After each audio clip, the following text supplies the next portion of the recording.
예수님은 주이시다. 마태복음 16장 13부터 16절. 예수께서 빌립보 가이사랴 지방에 이르러 제자들에게 물어 이르시되 사람들이 인자를 누구라 하느냐.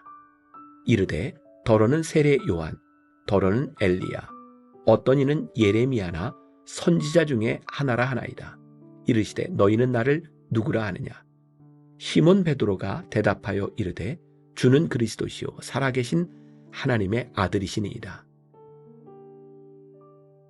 하나님의 아들이란 호칭은 신적 존재, 즉 메시아임을 나타냅니다. 한 분 하나님, 하나님의 독생자 예수를 믿는 믿음에는 핍박이 따릅니다. 하나님의 나라와 세상의 나라가 충돌하고 온 세상의 왕과 세상의 권세들이 충돌합니다. 초대교회 성도들도 큰 박해를 당했습니다. 그리스도인들은 익투스라는 물고기 문양으로 자신의 정체를 은연중에 알렸습니다.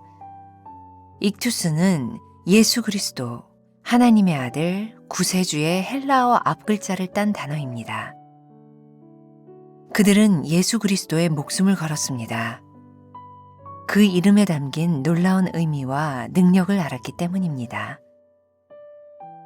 예수님은 빌립보 가이사랴에 이르러 너희는 나를 누구라 하느냐고 물으셨습니다. 빌립보 가이사랴는 헤르몬 산에서 내려오는 풍부한 물이 흐르는 아름답고 번영한 도시였습니다. 로마 황제 가이사에게 바쳐진 도시였으며 판을 섬기는 거대한 신전이 자리 잡은 곳이기도 했습니다.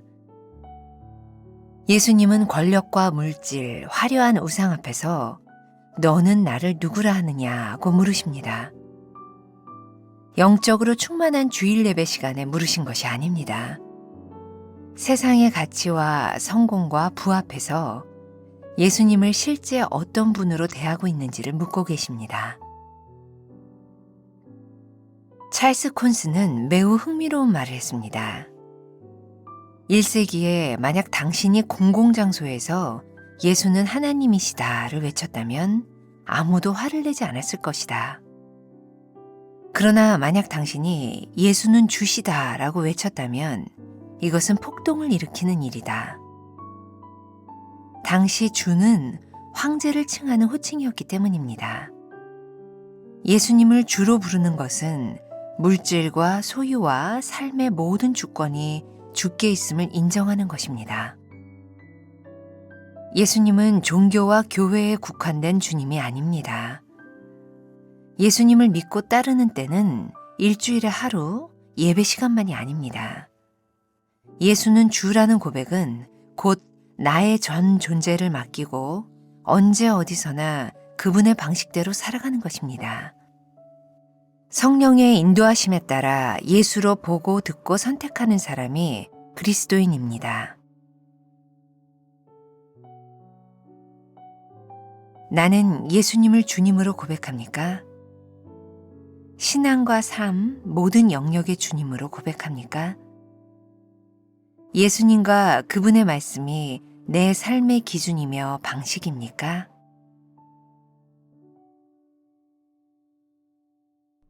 오늘은 3월 2일입니다. 예수님은 주이시다.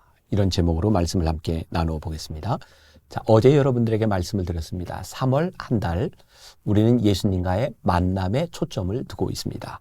무엇보다 예수님을 잘 만나기 위해서 예수님은 어떤 분이신지를 우리들이 알아야 되겠죠. 그래서 어제 말씀의 제목은 너희는 나를 누구라 하느냐. 주는 그리스도시요 살아계신 하나님의 아들입니다. 어제 말씀이 주는 그리스도시요 예수님의 메시아성에 초점을 뒀다면 어쩌면 오늘은 하나님의 아들 예수님, 예수님의 신성에 포커스를 두고 예수님은 어떤 분이신지를 생각해 보겠습니다. 자, 여러분들 묵상집에 보면 이렇게 시작하고 있습니다. 하나님의 아들이란 호칭은 신적 존재, 즉 메시아임을 나타냅니다. 하나님의 아들. 예수님을 표현하는 그 표현, 여러분 혹시 영화에서 옛날 쿠어바디스, 배너 이런 영화에 보면 크리스찬들이 아무도 모르게 내가 그리스도인입니다 라는 것을 표시하는 그 표시로서 이렇게 물고기 모양을 이렇게 그렸던 것을 기억하실 거예요. 자, 물고기 모양 기억하세요. 이렇게 물고기 모양. 왜 초대교인들은 이 물고기 모양을 그렸을까요? 이 물고기가 헬라어로 익투스라고 합니다. 익투스. 그런데 이 익투스라고 하는 말이 어디에 첫자를 따서 만들어진 단어냐면 예수 그리스도 하나님의 아들이라고 하는 말에 첫자를 그 구세주라고 하는 말에 헬라어 첫자를 따면 익투스 물고기라고 하는 말이 됩니다.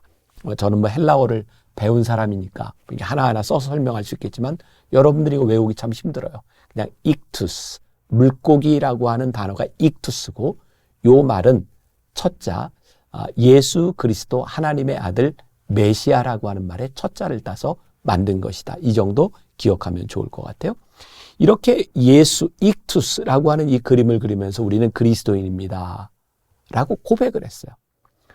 그들은 왜 이렇게 몰래 이 물고기 모양을 그려서 그리스도임을 표명했을까요?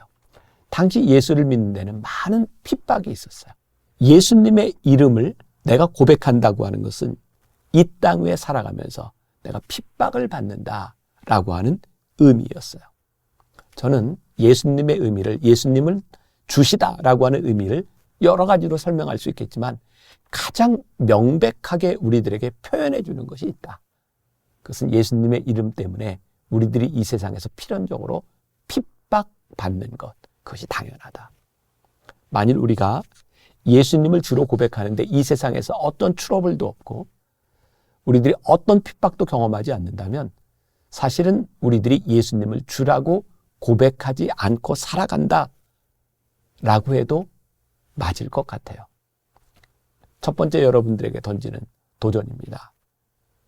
여러분들은, 저는, 우리는 예수 이름으로 인해 어떤 핍박을 경험합니까?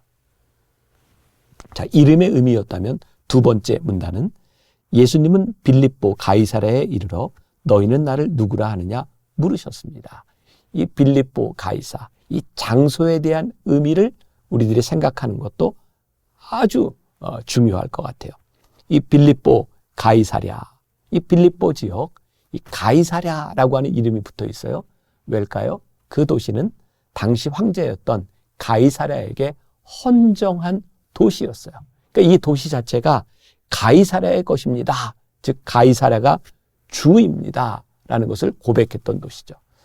저는 이스라엘의 이 빌립보 가이사랴를 가본 적이 있어요.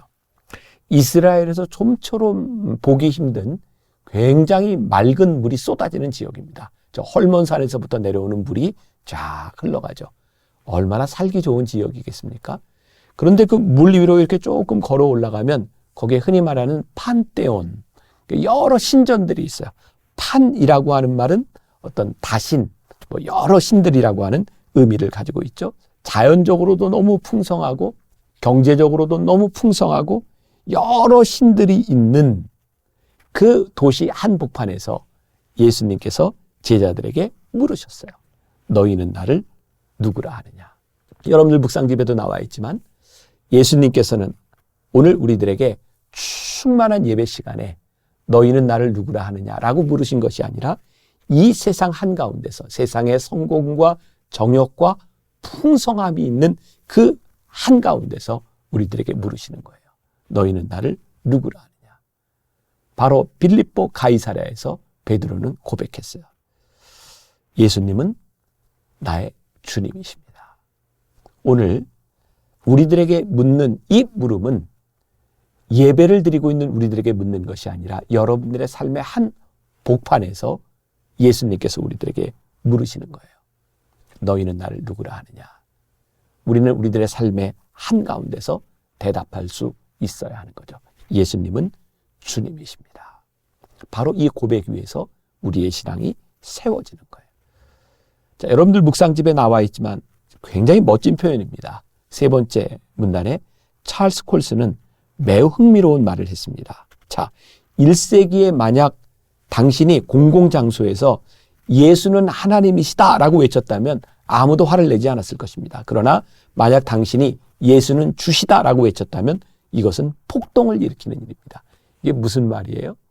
판테온, 여러 신들이 있는 곳에서 예수님은 하나님이십니다. 예수님은 신입니다. 라고 이야기하는 것은 당시 로마 세계에서 아무런 문제가 없는 거예요. 그런데 예수님은 나의 주님입니다. 라는 고백은 뭔지 아세요? 모든 로마 사람들은 이렇게 고백해야 돼 있어요. 가이사랴가 내 주입니다. 즉 황제가 내 주입니다. 예수님을 나의 주로 고백하는 것은 폭동을 일으키는 일이었어요. 가이사랴가 내 주인이 아니라 예수님이 나의 주인이십니다. 나의 모든 삶을 주관하시는, 내 생명을 주관하시는 분이 가이사가 아니라 주님이십니다. 이 고백이 얼마나 엄청난 일인지 몰라요. 이 세상 한가운데서 우리를 주장하고 있는 많은 물질들, 명예, 정욕, 그 많은 것들 가운데서 우리들이 예수님이 주님이십니다 라고 하는 고백은 이 세상 사람들이 가지고 있는 가치에 대해서 스트라이크를 일으키는 일이었어요. 우리는 더 이상 물질에 연연하지 않겠습니다. 명예에 연연하지 않겠습니다. 이 세상 정욕에 넘어가지 않겠습니다. 예수님이 우리들의 삶의 주님이십니다 라고 고백하는 거죠. 그래서 오늘 마지막 문단에 보면 예수님은 종교와 교회에 국한되는 주님이 아니십니다 라고 말을 하고 있어요. 우리가 예수님을 주라고 고백하는 순간 이 고백은 우리 교회, 기독교라고 하는 이 카테고리 안에서 이루어지는 것이 아니라 우리들의 삶의 전 영역에서 이루어지는 고백.